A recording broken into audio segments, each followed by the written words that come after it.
কি দেখাতে চাচ্ছে নিজেকে? তাহাজ্জুদে জান্নাত পেতে চেষ্টা করি না, ভুল হিসাব। প্রথমেই বলেছি তাহাজ্জুদে জান্নাত হবে না।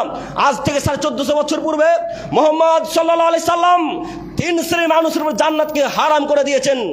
আজ থেকে 1450 বছর পূর্বে মুহাম্মদ সাল্লাল্লাহু আলাইহি সাল্লাম 3 শ্রেণীর মানুষের উপর জান্নাতকে হারাম করে দিয়েছেন।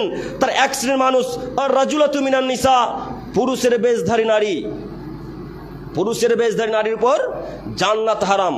পুরুষের বেশধারী নারী মানে আব্দুল করিম সাহেব বুঝতে পারলাম না। ও বুঝতে পারেননি?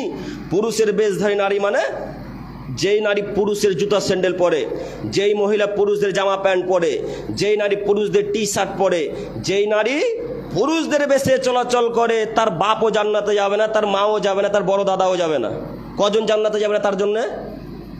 3 জন। মনে থাকবে না? একটা মেয়ের জন্য কজন জান্নাতে যাবে না এখন?